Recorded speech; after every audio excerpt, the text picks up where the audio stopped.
আজকে থেকে আমাদের এই প্ল্যাটফর্মে যাত্রা শুরু হচ্ছে। যাত্রা শুরু করল জুলাই গণঅভ্যুত্থানে সক্রিয়ভাবে অংশ নেওয়া বাম ও মধ্যপন্থী মতাদর্শের তরুণদের উদ্যোগে নতুন রাজনৈতিক platform network for people's action NPA. আমরা এমন একটি রাজনৈতিক শক্তি গড়ে তুলি যা কোনো প্রভু শক্তির কাছে মাথা নত করবে না। এ উপলক্ষে ১৬ জানুয়ারি বিকেলে কেন্দ্রীয় শহীদ মিনারে এক অনুষ্ঠানের আয়োজন করা হয়। এ সময় প্ল্যাটফর্মের মুখপাত্র ও কাউন্সিল সদস্যদের নাম ঘোষণা করেন সংগঠনের অন্যতম উদ্যোক্তা মীর হুজাইফা আল মামদুহ। নতুন এই প্ল্যাটফর্মের ৩ জন মুখপাত্র ও ১০১ সদস্যের কেন্দ্রীয় কাউন্সিল ঘোষণা করা হয়েছে। ৩ মুখপাত্র হলেন ফেরদৌস আরা রুমি, তুহিন খান ও নাজিফা জান্নাত। আমরা করতাল দিয়ে আমাদের ৩ মুখপাত্রকে স্বাগত জানাব।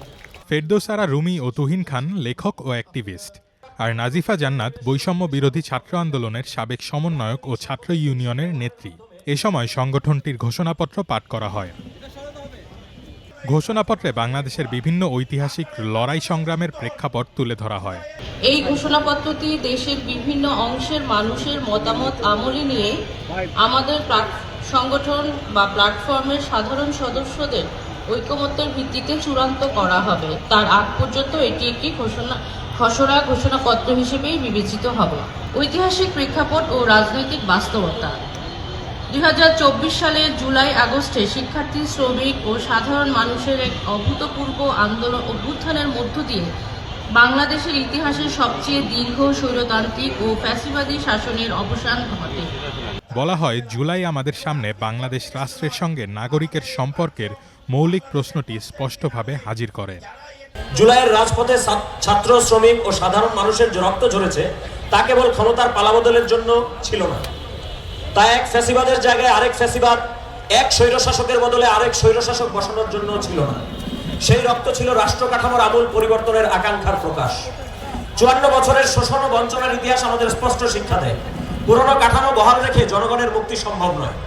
আজ যখন সাম্প্রদায়িক বিভাজন ও গণবিরোধী রাজনৈতিক শক্তি জাতীয় ঐক্য ভাঙতে তৎপর, তখন মুক্তিযুদ্ধ জুলাইয়ের আকাঙ্ক্ষা বাস্তবায়নের একমাত্র পথ হলো জনগণের নিজস্ব রাজনৈতিক শক্তি গড়ে তোলা। এই কারণেই দল, মত, জাতীয় ধর্ম নির্বিশেষে দেশের সকল সহনাগরিকের প্রতি আমাদের আহ্বান, আসুন আমরা ঐক্যবদ্ধ হই। আমাদের বিভক্তি কেবল শাসক শ্রেণীর কায়েমি স্বার্থকেই শক্তিশালী করবে।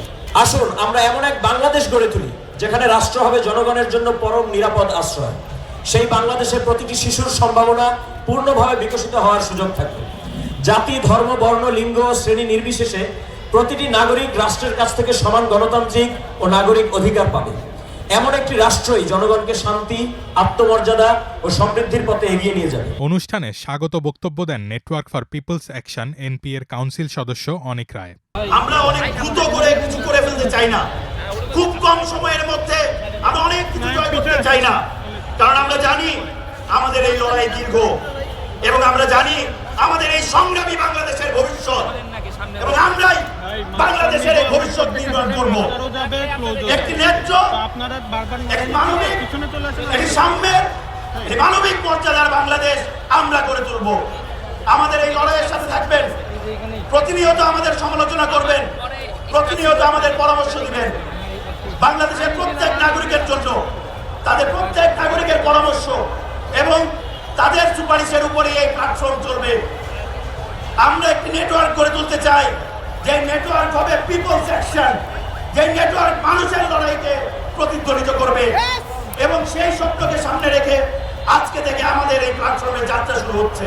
অনুষ্ঠানে উপস্থিত ছিলেন কবি ও চিন্তক ফরহাদ মাঝার, লেখক ও গবেষক আলতাফ পারভেজ, শ্রমিক নেত্রী মোশরেফা মিশু, কথাসাহিত্যিক মশিউল আলম সহ বিভিন্ন শ্রেণী পেশার মানুষ।